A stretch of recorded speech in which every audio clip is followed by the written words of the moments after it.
یہ جو حکومت آئی ہے اس نے کہا جی یہ 3900 تو تھوڑی زیادہ ہے, ہم تو اتنی لے نہیں سکتے. اس کی وجہ یہ ہے کہ پہلے خرید لی گئی ہے ایٹ 4200 اور وہ پڑی ہوئی ہے ہمارے پاس. تو اب تو سوال کافی کھڑے ہو گئے ہیں, جس میں پہلا سوال یہ کھڑا ہوا کہ جی یہ امپورٹ کیوں کی گئی جی. دوسرا یہ سوال کھڑا ہوا کہ یہ قیمتیں 3900 3900 کی کیسے طے پائی. تیسرا یہ کہ کیوں نہیں پھر خریدی یہ اور گوداموں میں بھری, جو پاسکو کے پاس جو گوداموں میں پڑی ہوئی تھی 4 ملین ٹنز سب جگہ پہ ملا کے, تو وہ کیوں نہیں نکالی, انہوں نے نکالنی شروع کی جب ضرورت پڑی. تو اگر ٹائم پہ نکال دیتے تو آٹے کی قیمتیں نہ بڑھتی. اور تو یہ ساری چیزیں اب سوال کھڑے ہو گئے ہیں. اس کے اندر یہ اب ایک طرف تو فیڈرل گورنمنٹ جس نے یہ اجازت دی کہ جی 3.5 ملین ٹنز 35 لاکھ ٹن امپورٹ کر لی جائے, اور پھر یہ فیصلہ کیا کہ گورنمنٹ نہیں کرے گی, پرائیویٹ سیکٹر کرے گا. دو فیصلے تھے. پھر یہ کہ یہ فیصلہ ہوا سپٹمبر میں پچھلے سال کہ ہمیں چاہیے 3500 ٹن ہونی چاہیے, امپورٹ کرنی چاہیے. پہلا فیصلہ نگراں حکومت نے کیا, کاکڑ صاحب کی حکومت نے کیا. اس کے بعد یہ فیصلہ ہوا کہ پرائیویٹ سیکٹر کو دینی ہے, ہم خود نہیں کریں گے. تو یہ دوسرا فیصلہ تھا. ٹھیک. پھر تیسرا یہ فیصلہ تھا کہ جو ریگولیٹری ڈیوٹی عام طور پہ لگائی جاتی ہے امپورٹ کے اوپر, اس دفعہ کوئی ریگولیٹری ڈیوٹی نہیں لگائی جائے گی. عام طور پہ فارمر کو پروٹیکٹ کرنے کے لیے 40% تک ڈیوٹی آپ امپورٹ لگا سکتے ہیں. امپورٹ روک نہیں سکتے under the WTO world trade organization کے جو قانون ہے کہ wheat should be free to move, مگر گورنمنٹ کے پاس اجازت ہوتی ہے کہ آپ ریگولیٹری ڈیوٹی لگائیں. انہوں نے کہا کوئی ریگولیٹری ڈیوٹی نہیں ہوگی, منگوا لیں. لب لباب یہ ہے کہ یہ فیصلہ کیسے ہوا, کیا صحیح فیصلہ تھا کہ امپورٹ کرنی چاہیے.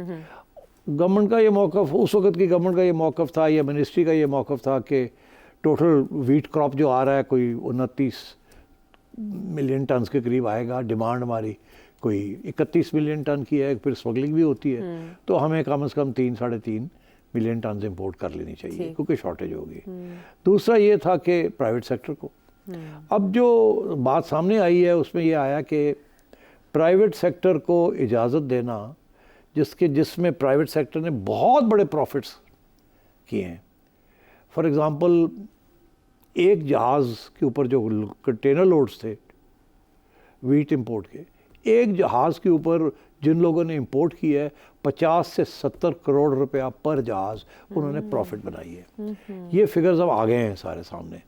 تو آپ سوچ لیجئے کتنے اربوں روپے کی پروفٹ بنا لی ہے ان لوگوں نے جن کو اجازت دی گئی وداؤٹ ڈیوٹی ایک سٹیج پہ کہ آپ یہ ویٹ امپورٹ کر لیں, جس کی وجہ سے جو آپ کی لوکل کراپ ہے فارمرز کا, وہ اب اٹھانے کے لیے تیار نہیں ہیں لوگ اس قیمت پہ جس قیمت پہ آپ نے کہا تھا آپ اٹھائیں گے 3900. ٹھیک ہے. اور انٹرسٹنگ بات یہ ہے کہ جب آپ کا کراپ آیا نہیں تھا تو اس سے پہلے آپ نے پرائیویٹ سیکٹر سے خرید لی اور وہ 4200 تک لے گیا. تو پرائیویٹ سیکٹر کو تو کسی نے لمبے پیسے بنوا کے دیے ہیں. ایک یہ شک ہے. ٹھیک ہے. تو دوسرا یہ کہ یہ کیوں ایسے فیصلے ہوئے فیڈرل گورنمنٹ کے, اور ظاہر ہے provincial governments were involved because federal government نے کہہ دیا تھا جو مرضی چاہے, آگے پروونشل گورنمنٹ نے قیمتیں طے کرنی تھی. اچھا. تو وہ قیمتوں کے اندر کچھ ایشوز بن چکے ہیں ابھی تک, اسی لیے کہ پرائیویٹ سیکٹر کو تو آپ نے ہائی ریٹس دے دیے, خرید لی, اور ہمیں آپ لوکل فارمر کو آپ ہائی ریٹ دے نہیں رہے ہیں اور اٹھا نہیں رہے ہیں. اگر آپ نہیں اٹھائیں گے تو پھر تو بارشیں ہو رہی ہیں, تباہ ہو جائے گی, تو ہم تو 3200-3300 پہ بیچی شروع کر دیں گے, نقصان ہو جائے گا. اس کا پھر اگلے سال بھی مسئلہ بنے گا, سیاسی طور پہ بھی ایشو بنے گا.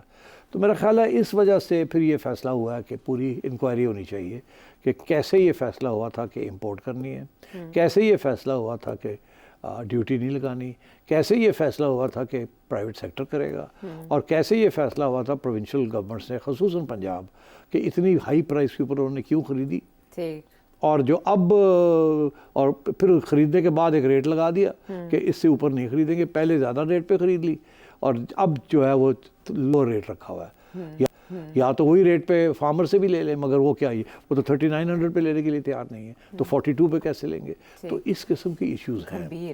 تو یہ بالکل صحیح ہے, یہ انکوائری ہونی چاہیے. دودھ کا دودھ اور پانی کا پانی ہونا چاہیے. منسٹری آف کامرس اور جس طریقے سے یہ سمریز بنتی ہیں اس کے اوپر انڈیپینڈنٹ لوگوں کو بٹھا کے اور دیکھنا چاہیے کہ جو فیصلے ہوئے وہ صحیح ہوئے یا نہیں ہوئے. کیونکہ دیکھیے یہ جو پرائیویٹ سیکٹر نے پروفٹس بنائے ہیں نا, تو یہ گورنمنٹ اگر امپورٹ کر لیتی تو گورنمنٹ نے یہ پروفٹ بنا لینا تھا, تو گورنمنٹ تو پروفٹ بزنس میں نہیں ہے, تو پھر اس کی قیمت بھی ریڈیوس ہو جانی تھی آٹے کی, اور انہوں نے سبسڈی بھی دے سکتے تھے خرید کے, اور سبسڈی دے سکتے تھے کیونکہ ان کے ٹھیک ٹھاک پیسے بن رہے تھے. اب 70 کروڑ روپیہ پر جہاز, آپ سوچ ہی لیجئے کہ کتنے جہاز آئے ہیں اور کتنے لمبے ہاتھ لگ گئے ہیں, تو یہ اس لیے انکوائری تو بنتی ہے نا. ہاں, لیکن آپ نے جیسے انوار الحق کاکڑ صاحب کے حوالے سے کہا کہ وہ کافی, اب بات یہ ہے کہ ظاہر ہے وہ نگراں پرائم منسٹر تھے, تو اس وقت کے کامرس منسٹری میں جو صاحب تھے وہ بھی ہوگا, جس سیکرٹری نے وہ سمریز بنائیں وہ بھی ہوگا, پروسیڈنگز کی منٹس بھی ہوں گے, یہ ڈسکشن ہوئی, یہ ہوا, یہ نہیں ہوا, یہ کیسے فیصلے ہوئے, وہ بھی ساری بات سامنے آئے گی.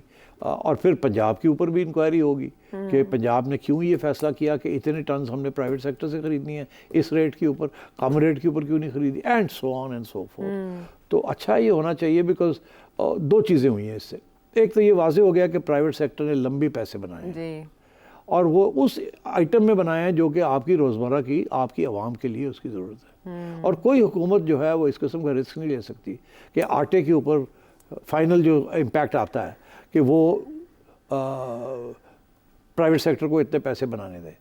تو اس لیے امپورٹر نے بھی پیسے بنائے ہیں, اب آڑتی بنا رہے ہیں پیسے, تو مطلب ہے کہ فارمر بھی نہیں بنا رہا اور گورنمنٹ کو بھی کچھ نہیں بچ رہا. ٹھیک ہے, تو یہ اس قسم کی سچویشن. لیکن اس معاملے میں نواز شریف صاحب کا آنا, شہباز شریف صاحب کو اس معاملے پر طلب کرنا, پنجاب کی سطح پر اس معاملے کا اٹھنا, اس کے بعد انوار الحق کاکڑ صاحب سے کھرا محسن نقوی صاحب تک جانا, سب کو, اب سیکرٹری فوڈ سیکیورٹی کو تو شہباز شریف صاحب نے برطرف بھی کر دیا, لیکن اگر معاملہ ان تک جاتا ہے جو اس وقت فیصلہ ساز تھے, اور آپ نے پرائیویٹ سیکٹر کا بتا بھی دیا کہ کہاں کہاں تک مال پانی بنایا گیا, انکوائری ہوتی ہے اور ان کو ذمہ دار ٹھہرایا جاتا ہے, تو اسٹیبلشمنٹ رستے میں رکاوٹ تو نہیں بنے گی ان کے خلاف اگر کارروائی کا آغاز کیا؟ کارروائی کیا ہوگی, کچھ بھی نہیں ہوگا. تو پھر حل کیسے نکلے گا؟ نہیں نکلے گا. رپورٹ بنے گی, یہ بھی تھا اور یہ بھی تھا اور وہ بھی تھا اور یہ بھی تھا, اور یہ جو ہے یہ غلطی تو ہو گئی, مگر اس میں کوئی ذمہ داری نہیں بنتی کسی کی, کیونکہ مشترکہ فیصلے تھے, سب نے یہ ڈیسائیڈ کیا, یہ ہوا وہ ہوا وغیرہ وغیرہ وغیرہ, کسی کو پکڑ دکڑ کوئی نہیں ہوگی. خصوصاً یہ کہ کچھ لوگ جن کے اوپر انکوائری ہوگی, جنہوں نے فیصلے کیے ہیں, وہ چہتے ہیں اور چنے ہوئے لوگ ہیں وہ, اور ان کے تو آگے فیوچر کی بھی بات لوگ کر رہے ہیں, تو اس لیے میں نہیں سمجھتا اس میں سے کچھ نکلے گا. یعنی کوئی فائدہ نہیں ہے اس پش بیک کا؟ نہیں, یہ فائدہ اس کا سیاسی ہوگا اس حکومت کو. وہ کہیں گے جی یہ پچھلی حکومت سے یہ غلطیاں ہوئیں, پنجاب میں بھی یہ ہوا اور وہاں بھی یہ ہوا, مگر پھر اس میں بات یہ ہوگی مٹی پاؤ. بالکل ٹھیک, مٹی پاؤ.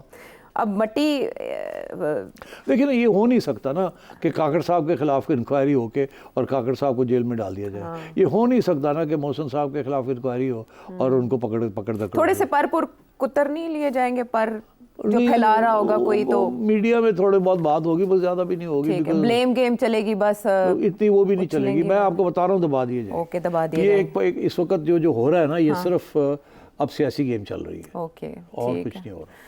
چلیں, ایک اور گیم جس کا اشارہ دیا جا رہا ہے وہ ہے ججز اپوائنٹمنٹ, آرٹیکل 175A, اس میں ترمیم کا انتہا. جاتے میں کہہ دوں کہ وہ ہونے نہیں, آپ کے سوال سے پہلے میں یہ کہہ دوں کہ وہ جو جھڑپ ہوئی ہے عباسی صاحب, حنیف عباسی صاحب کی اور کاکڑ صاحب کی, اس میں سب سمجھ آنی چاہیے آپ کو کہ اس کا کیا ہے. ایک طرف وہ کہہ رہے ہیں ہم تو انکوائری کریں گے, اور کیا کر کے تے دیکھو, نہیں تو پھر اسی جڑی انکوائری کریں گے اودا کی خیال. جے منہ کھولے آتے, تو اس واسطے آپ سمجھ ہی جائیں یہ کہیں نہیں جانی بات, کہیں نہیں جانی بات. اسی لڑائی سے سمجھ لیں, لڑائی معاف کرو ہو جائے گا.